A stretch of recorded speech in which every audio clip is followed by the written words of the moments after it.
శ్రీధర్ గారు మీ వాదన ఏమిటి? ఏం జరగబోతుంది? కుమ్మినేని గారు నమస్కారం అండి. నమస్కారం. పెద్ద వాళ్ళకి ప్రేక్షకులకు నమస్కారం అండి. నమస్కారం. కుమ్మినేని గారు ఇక్కడ సబ్జెక్ట్ లోకి వెళ్లే ముందు ఇందాక మీరు పోలీసుల గురించి చెప్పారు. ఇంకో పెద్ద వార్త ఏంటంటే అక్రమంగా చంద్రగిరి అంటే చంద్రబాబు నాయుడు గారి స్వస్థలమైనటువంటి చంద్రగిరిలో అక్రమంగా మైన్ తరలిస్తుంటే పోలీసులు ఎస్కాట్కి వెళ్ళారండి. ఆ వార్త ఈనాడులో ఆ పోలీస్ కానిస్టేబుల్స్ ని వాళ్ళని సస్పెండ్ చేశామని వచ్చింది.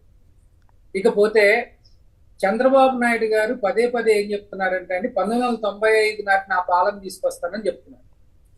ఇందులో ముఖ్యంగా రెండు విషయాలు మీరు గమనించండి. పోలవరంలో డాక్యుమెంట్స్ తగిలిపోయినాయి అంటారు, మీరు పిచ్చి కాగితాలు చెత్త కాగితాలు అన్నారండి. అవి కాకపోవచ్చు, బహుశా అవి డయాఫ్రమ్ వాళ్ళు కట్టినటువంటి డాక్యుమెంట్లు అయి ఉండొచ్చు అనేది నాకే కాదు లోకల్ ఉండే పరిహారానికి సంబంధించిన వార్తలు వచ్చేది వేరు, నిజం వేరు. ఇక్కడ మీరు ఒక లాజిక్ గమనించండి. డాక్యుమెంట్స్ తగిలిపడిపోయినాయి అని చెప్పి మదనపల్లిలో ఇదే ఆ ఎలిగేషన్ వస్తే హుటాహుటీన హెలికాప్టర్ ఇచ్చి డీజీపీని సిబిసిఐడి చీఫ్ ని పంపించినటువంటి చంద్రబాబు నాయుడు గారు కోతవేటు దూరంలో ఉన్నటువంటి పోలవరానికి కనీసం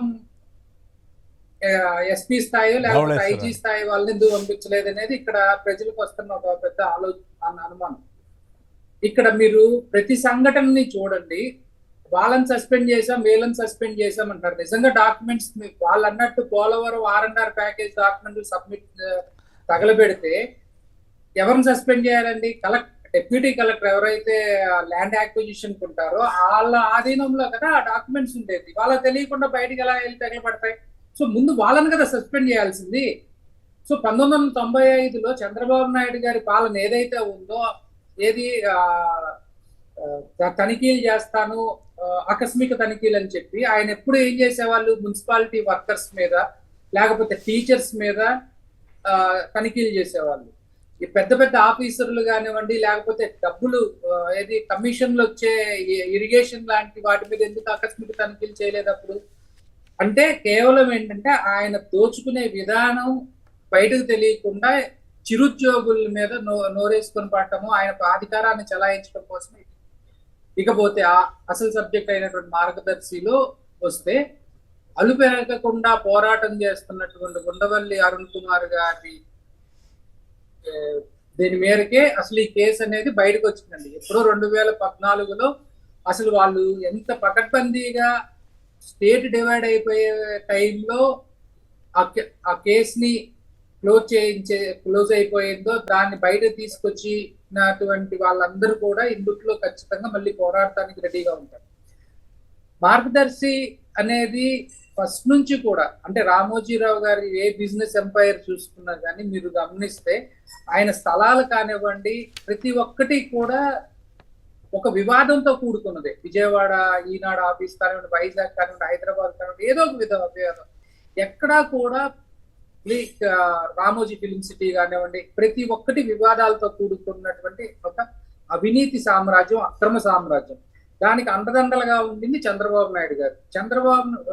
రామారావు గారిని కూడా తన ఆలోచనలకి ముందు తీసుకెళ్లట్లేదు, లేక తనకు వ్యక్తిగతంగా లాభం రావకుండా రామారావు గారు అడ్డుపడుతున్నారనే విషయంలో కూడా రామారావు దిగిపోయినందుకు ఒక కారణం అని చెప్పి ఇప్పటికీ కూడా కథలు అన్ని చెప్తుంటారు. వాస్తవాలు అది మన దగ్గర ప్రూఫ్ లేదు కాబట్టి మనం మాట్లాడలేం. సో మీరు ఇక్కడ ఇంకోటి గమనిస్తే అండి, ఇప్పుడు ఏదైతే డిస్క్రిపెన్సీ ఉందో 2008 నాటి అఫిడవిట్ కి మొన్న వేసిన అఫిడవిట్ కి చెల్లింపులు జరిపామన్నారు, ఓకే ఫైన్. ఇప్పుడు మీరు చెల్లింపులు జరిపినాయి అయినా కానీ ఫలానా వాళ్ళకి చెల్లించాము అని చెప్పి మీరు ప్రూఫ్ చూపించాలి. ఎందుకు చూపించట్లేదు ఆ ప్రూఫ్ అంటే 19 రిజర్వ్ బ్యాంక్ గైడ్ లైన్స్ ప్రకారం 49,999 రూపాయల కంటే ఎక్కువ క్యాష్ డిపాజిట్ తీసుకోకూడదు ఒకప్పుడు. అది ఇప్పుడు 20,000 అయింది సబ్జెక్ట్ టు కరెక్షన్. సో మళ్ళీ మనం క్యాష్ చెల్లించేటప్పుడు కూడా నగదు చెల్లింపులు అలా జరగలేదు అనే చూపించాలి. సో ఈ ట్రాన్సాక్షన్స్ అన్ని కూడా ఈ 1,800 కోట్ల 2,600 కోట్ల లేకపోతే what ever the amount it is, ఇది క్యాష్ చెల్లింపుల్లో ఎవరికి ఏ డబ్బులు ఎవరికి చెల్లించారు, సర్టెన్ అమౌంట్ తర్వాత పాన్ నంబర్ ఖచ్చితంగా మెన్షన్ చేయాలి. డిపాజిట్ తీసుకున్నా, డిపాజిట్ వాళ్ళకి క్యాష్ రిటర్న్ పే చేసిన. సో ఇవన్నీ కూడా బయటకు వస్తాయండి. ఇవన్నీ బయటకు వస్తే అసలు ఆ డిపాజిట్లు ఎవరై అనేది బయటకు వస్తుంది. ఆ డిపాజిట్లు ఎవరై అనేది బయటకు వస్తే కానీ అసలు స్కామ్ బయటకు రాదు.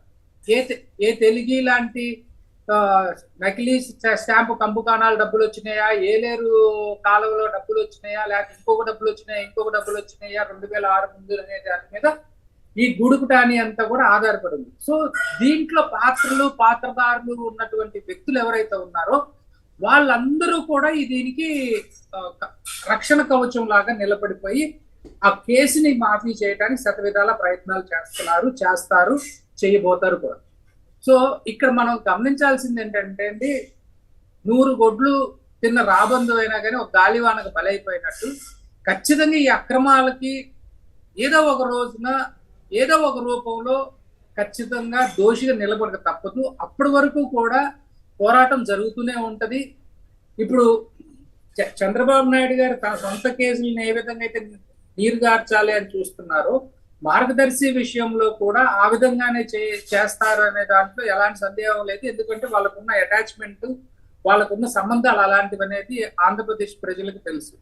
కానీ ఇక్కడ పోరాటం చేస్తున్నటువంటి ప్రజలు, లేకపోతే రేపు పొద్దున నష్టపోయాము అనేటువంటి వాళ్ళు బయటకు వస్తే ఇది ఖచ్చితంగా ఆపలేని లెవెల్కి వెళ్తుంది. అంటే అట్లా కాదు కదా. ఇప్పుడు పాయింట్ ఏంటంటే స్టేట్ గవర్నమెంట్స్, ఏపీ గవర్నమెంట్ కానీ, సెంట్రల్ గవర్నమెంట్ కానీ, తెలంగాణ గవర్నమెంట్ కానీ ఈ 3 కోఆపరేట్ చేయకుండా కేవలం ఆర్బీఐ రిపోర్ట్ మీద తెలంగాణ హైకోర్టు ముందుకెళ్ళగలుగుతుందా అన్నది నా ప్రశ్న.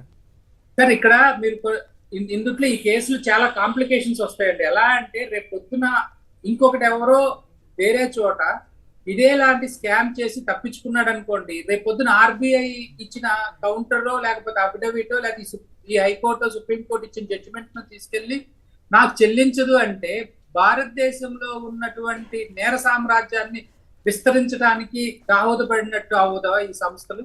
సో అంత తేలిగ్గా మనం ఇండివిజువల్ గా లేకపోతే అటానమస్ గా నడిచే బాడీలు ఏవైతే ఉన్నాయో వాళ్ళు అంత తొందరగా ఒప్పేసుకుంటారని చెప్పి అవ్వదండి. ఖచ్చితంగా ఇది పోరాటం చేసే వాళ్ళు వెనకాడికి వేస్తే తప్ప ఈ సంస్థల వైపు నుంచి కూడా ఖచ్చితంగా వాళ్ళు న్యూట్రల్ స్టాండ్ తీసుకోవాల్సిన ఆవశ్యకత. రైట్. ఫైనల్ గా విజయబాబు గారు మీరు చెప్పండి. గత ప్రభుత్వం ఏమో అఫిడవిట్ వేసింది, కానీ ఇప్పుడు ఈ చంద్రబాబు గారి ప్రభుత్వం దీనికి సంబంధించి ఎట్లా రియాక్ట్ అయ్యే అవకాశం ఉంది?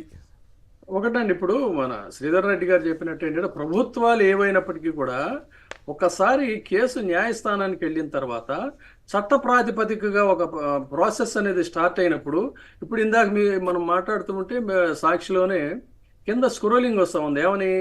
ఆర్బీఐ చట్టం 45(s)ని వీళ్ళు యథేచ్ఛగా ఉల్లంఘించారని. దాని గురించి నేను అసలు బ్రీఫ్గా మీకు ఒక లైన్ చెప్తాను. ఏంటి ఈ 45 అనేటువంటిది చూసుకుంటే 45(s)లో ఆర్బీఐ చట్టం 45(s) ఏం చెప్తుందంటే, no person being an individual or a firm or a unincorporated association of individuals shall accept any deposit. Adi one, if his or its business wholly or partly includes any of the activities specified in clause C, dentlo section 45(1) lo or (2) lo, if his or its principal business is that of receiving deposits under any form అండి.